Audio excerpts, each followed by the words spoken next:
Trizac. L'original.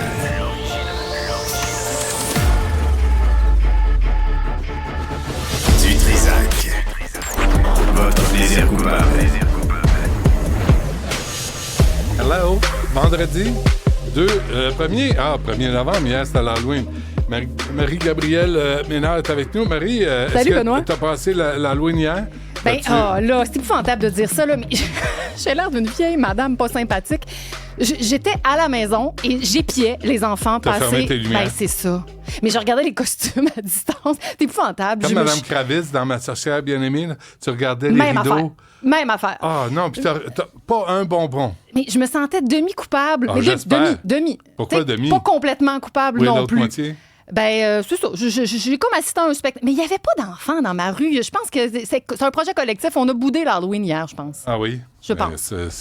Ceci étant dit, quartier Benoît, de c'est parce Fadoc. que je sais que les gens aiment beaucoup s'exprimer là-dessus. Si jamais vous avez des bonnes anecdotes d'Halloween, on est preneur, par exemple. Oui. En tout cas, moi, je vais les relayer Oui. tout au long de Mais nous, l'émission. on a fermé la shop parce qu'on a tout donné.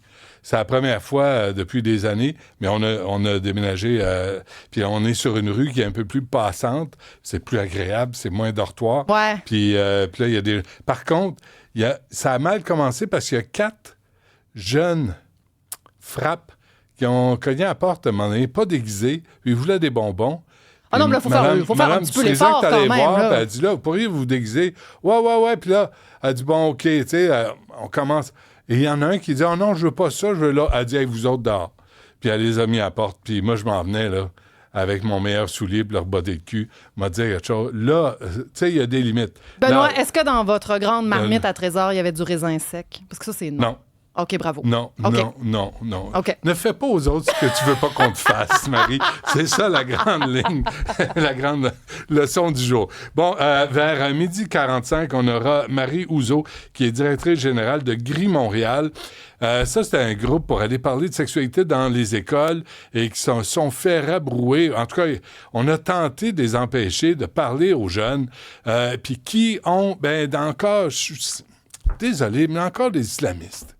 C'est encore la même gang de crinqués religieux qui veulent pas que les enfants entendent parler de sexualité. Ben, qu'est-ce que vous voulez? Il y en a partout. Puis je pense qu'il faut éduquer les jeunes à comprendre ça. Éduquer les petits gars à propos du consentement, du respect des filles. Éduquer les filles à propos de leurs droits aussi fondamentaux qui sont pas négociables. Même que, si ta religion dit autrement, je t'annonce quelque chose. Baquet, t'es au Québec, puis on s'en fout de ta religion. On s'en fout de ta religion, ça passe après, puis vous arrêtez de nous casser les couilles avec ça. Moi, je suis plus capable. L'infiltration des islamistes sur les comités de parents dans les écoles, dans les directions d'école, ça suffit. Là, il faut allumer. Bernard Drinville n'était pas disponible pour une entrevue, puis imaginez quoi?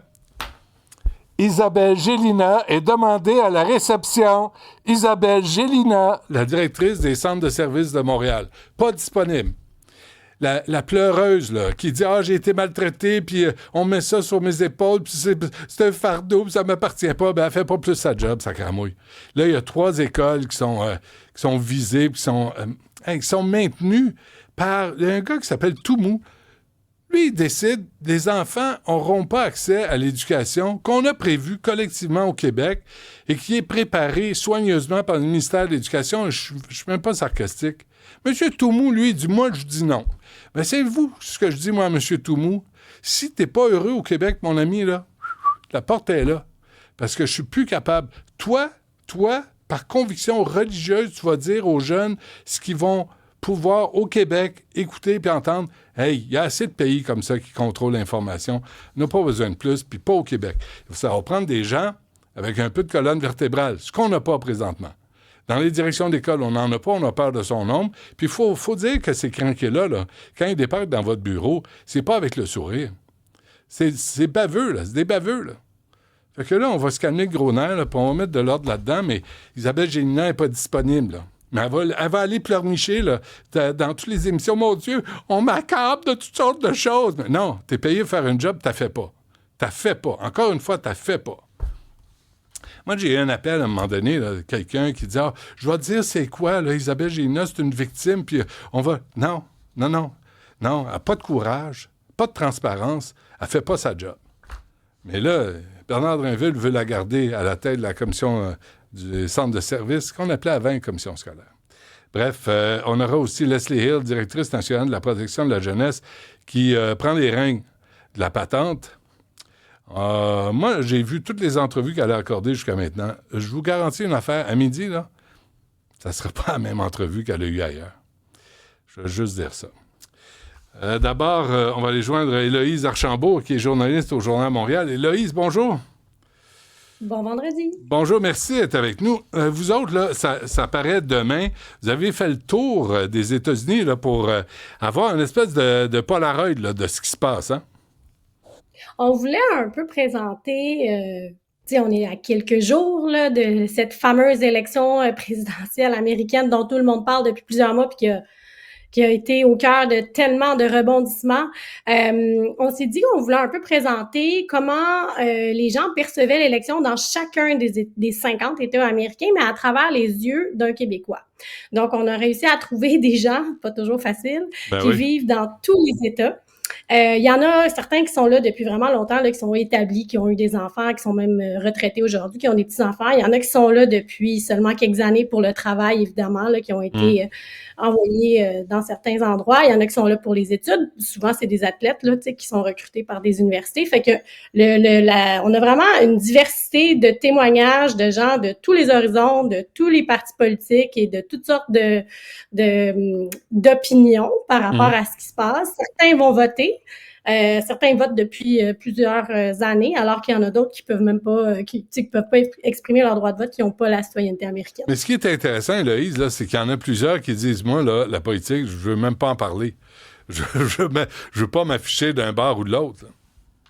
En fait, c'est pas qu'ils veulent pas en parler, mais c'est qu'ils craignent d'en parler. Ouais. Il y a vraiment des endroits où, surtout les États là, qu'on appelle les fameux swing states, là, les États clés, pivots, qui vont probablement déterminer là, le prochain président, les gens se rendent compte, tu sais, on le voit là, que c'est une élection qui polarise, il y a énormément de tensions, et puis les Québécois qui vivent là la ressentent et se rendent compte que ce soit pour le travail, avec les amis, à l'école, parler de politique, les discours sont extrêmement arrêtés. Les gens, en général, ont des idées très claires sur qui devrait devenir le prochain ou la prochaine présidente.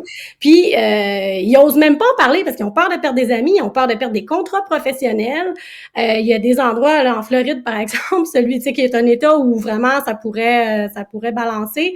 Et il me disait, moi, je mettrais pas des pancartes pro-démocrates sur mon auto ou devant ma maison, là, parce qu'il tient vraiment même des actes de vandalisme et tout ça. Là. Fait que c'est comme un peu, motus et bouche cousue, tu ne parles pas de politique, tu dis pas pour qui tu vas voter, c'est vraiment particulier. Est-ce qu'on annonce un exode des Québécois de retour au bercail si Donald Trump... Parce que ça, c'est la vieille cassette Héloïse, là, tu sais, mon Dieu, je vais quitter si Donald Trump est élu. Vraiment? À chaque élection, même, je sais pas si vous avez vu passer des reportages, il y a des compagnies là, de courtiers immobiliers qui voient qu'il y a beaucoup d'Américains qui se renseignent sur comment acheter une propriété au Canada. C'est difficile de dire si ça se matérialise, mais clairement, on a parlé avec des Québécois qui sont établis, même une dame, là, ça fait pratiquement 60 ans qu'elle vit aux États-Unis, elle a toujours vécu aux États-Unis, elle est née au Québec, mais ça fait longtemps qu'elle est là-bas. Qui a dit, moi, tout le monde autour de moi me dit que je suis chanceuse parce que j'ai vraiment la possibilité de quitter parce qu'elle a le passeport canadien, elle a même une propriété encore ici au Québec dans sa famille. Il y en a plusieurs qui le considèrent pour vrai. On a un père de famille, là, 3 jeunes enfants, qui est posté dans le sud des États-Unis pour son travail, mais là, il se rend compte que près du lieu où ses enfants vont à l'école ou à la garderie, il y a eu des fusillades à l'épicerie, dans des lieux communs qui sont vraiment pas si loin. C'est certain que il y en a plusieurs pour qui là un retour de Donald Trump à la présidence pourrait vraiment signifier un retour hâtif au Québec ou carrément renoncer là à leur vie de ce côté-là de la frontière. Il y en a plusieurs qui le considèrent. Héloïse, c'est Clara Loiseau qui est allée ou qui a fait le travail, en tout cas, là, qui a colligé tout ça. Cette femme qui croit que l'élection de 2020 a été volée, elle a été légèrement américanisée, cette femme-là. Ça fait très longtemps qu'elle vit en Pennsylvanie, qui est un des États pivots par ailleurs.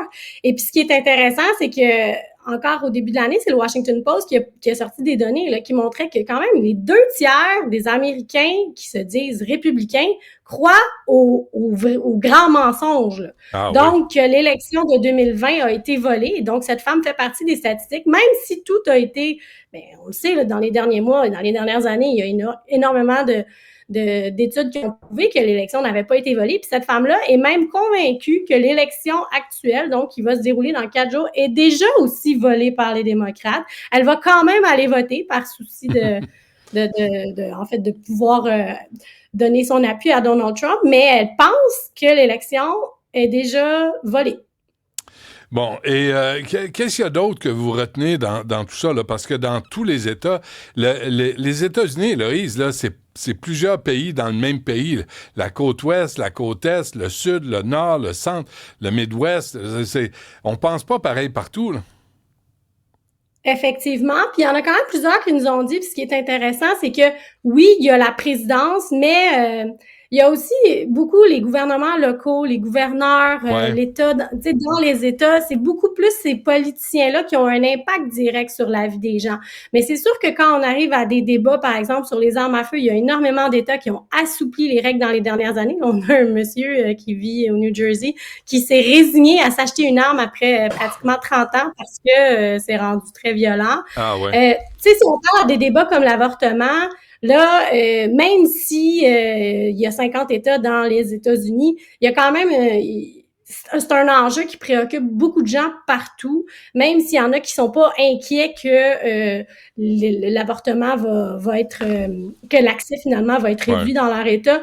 Ça demeure un enjeu. Là. On a une jeune athlète là, qui est dans un État typiquement républicain qui disait, tu sais, nous on est une équipe de soccer dans le vestiaire, on peut pas parler de ça parce que ça divise, puis le but d'une équipe, c'est justement de rester soudé. Fait que c'est sûr que c'est pour ça aussi qu'il y en a beaucoup qui évitent de parler de ça, mais effectivement, là, il y a énormément d'enjeux au-delà de la présidence là, qui sont différents d'une place. Vous avez même Serge Savard.